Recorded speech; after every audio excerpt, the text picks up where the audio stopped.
Hello, good morning. Gary Champion, Psychic Medium. Got a little video this morning about experiencing life. And I'm old enough to have experienced a lot of different things. And one thing it seemed to me like that I was always struggling with from an early age as a psychic medium. And a lot of you are super sensitive. You come here to watch these videos to maybe improve yourself. Um, I watch other people's videos, see if I can find something interesting. It's just part of my reality. And that's sort of a sticking point that growing up, you're always told what to do. Do this, do that, go to school, come home, study, clean your room. You're just always being told what to do. School tells you to arrive at a certain time, and the bell rings, you go to the next classroom and you sit there for a while, and then the bell rings and you go to another classroom. Life's a full is something that's full of too many rules. I know we have to have them, otherwise there's chaos. If the bell didn't ring, if the bell rang and no one went to the next class, nothing would work. The whole day would be shot after that. But at some point, you've got to wrestle that control away from the world. The hardest thing I had to know was how to live life from my perspective.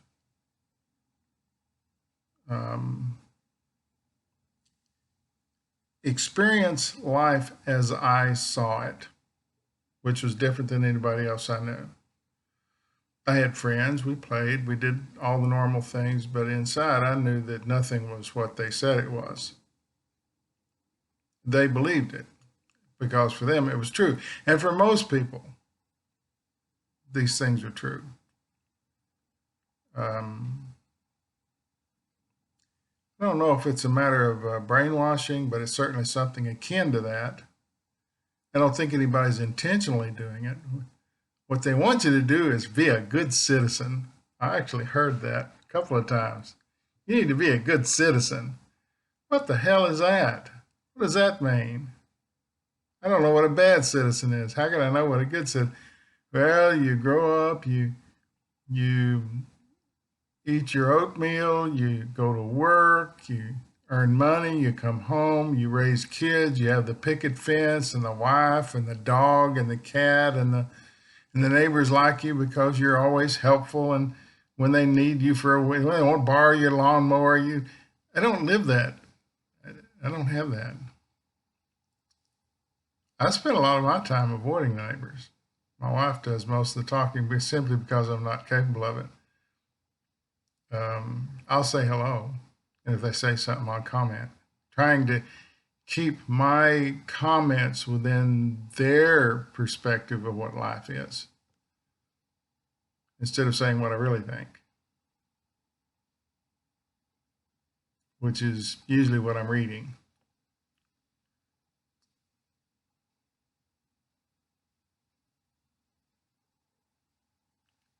And I've got some nice neighbors. They are. You can tell they just stare at me in an odd way. My wife notices it. That as soon as I walk into the picture, she's out walking the dog, and I come out of the house to help walk the dog. And as soon as my presence is there, there's a different sort of a vibrational shift. They're not quite sure what's going on with me, and that's understood. I understand that, and that's okay. I discovered that in order to enter a conversation and not be considered strange, everything that came out of my mouth had to be something that was thought up by people like them. You ever notice how much people talk about the weather? And that's what it boils down to. They downshift into, well, it's a hot one today. Yeah. How's your air conditioner? It's pretty good. How's Peanut doing? He's good. He's fine. Blah, blah, blah. They have nothing to say. They have nothing interesting to say. Instead of discussing or talking about things that might be noteworthy. And I'm not saying every minute of the day has to be something important, but it doesn't seem like people I meet ever talk about anything that's important. Talk about the weather.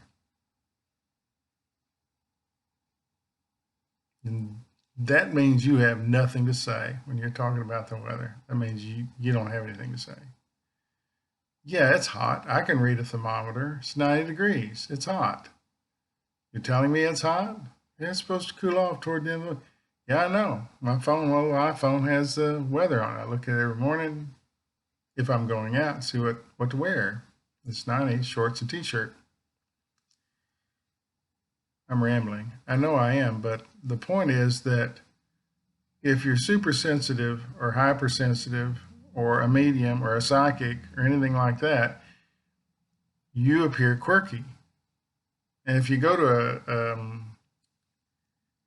a psychic fair, an expo or something, everybody's quirky. Everybody's odd, but you fit right in.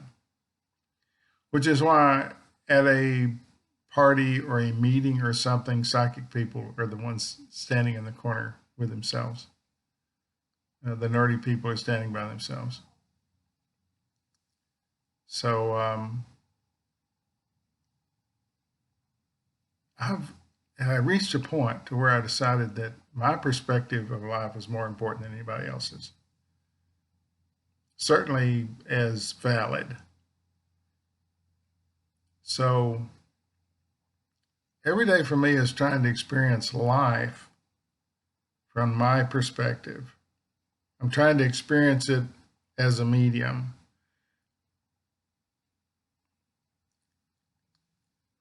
And it's odd. Okay, it's odd. I was standing, we were walking the dog to the lake the other night. I don't know what time it was. But my wife was heading in with the dog. She said, "What are you doing?" I was standing down at the end of the little sidewalk. That's what they call it. I almost call it a walkway because from my perspective, that's what it is. It's what you walk down. It's not a sidewalk, it's a walkway. Again, from my perspective. But I'm standing down there and she said, "What are you doing?" I said, I didn't know what I was doing. And then I said, I guess I'm scanning these houses. For what? For what's in them. I can look at a house and read who's in it and what's going on. Just a few words, that's all I need. And after scanning all the houses in close proximity, I went inside.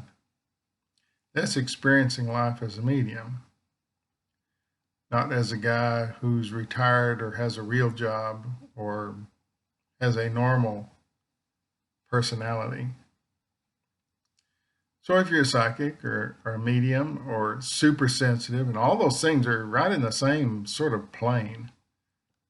If you worry about everything, if little things bother you, if you're overly empathetic, if people are taking all the energy out of you all the time, or you feel they are, you're the same level as someone who's very psychic or someone who's a medium. They're all very close together. And if you start, what I learned was if I began experiencing life from my perspective, everybody accepted it.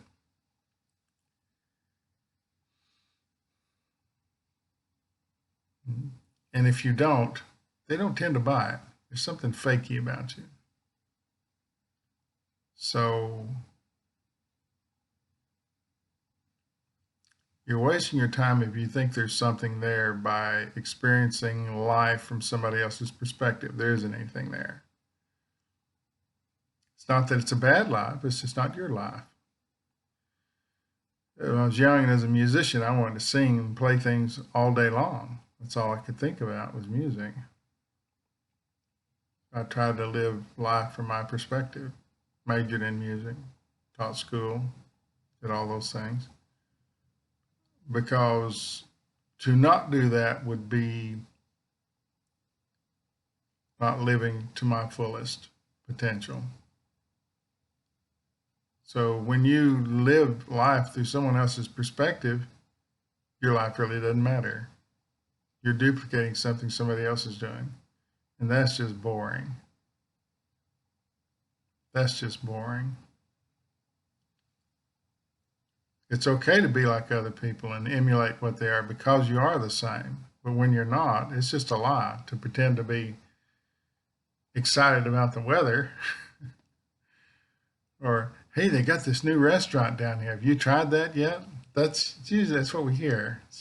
No one's saying anything difficult or earth-shattering or even thought-provoking. And I want to provoke thought because that interests me.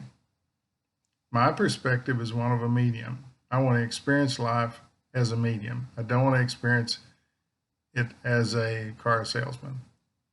Nothing wrong with being a car salesman. I just don't want to experience that. Well, I actually did that for a while. Done a little bit of everything. But even when I was doing it, it was a lie. I knew that I didn't fit in there at all. I was the only one that couldn't sell a car. So if you're super sensitive, extra sensitive, you're a psychic, you're a medium, try insisting on living life from your perspective. Other people will view it as normal for you, and after a bit of a, what's happened to her? What's wrong with her? She was okay, and now she's wackadoodle. What's wrong with her? Then they sort of get used to it and say, oh, she's changed, but it's good. It's interesting. She asked me questions she's never asked me before. We have meaningful conversations about raising children or painting a room or whatever. And an interesting conversation with someone is usually, for me, about what do you feel instead of what do you think? What are you feeling? Because what you think is not what you're feeling. Usually different things. Most people can feel spirits around them all the time. Or another one is if you've had a brush with death, to talk about that. It's a meaningful conversation that sort of spooks people, but has so much to offer. What's the weather? What's, you eating at that new pasta place today? That's just dull. Have something to say from your perspective and say it. See how they react to it. Most people are okay with it. The world's getting stranger. The stranger you are, it seems like you fit in right now. Different points of view are welcome.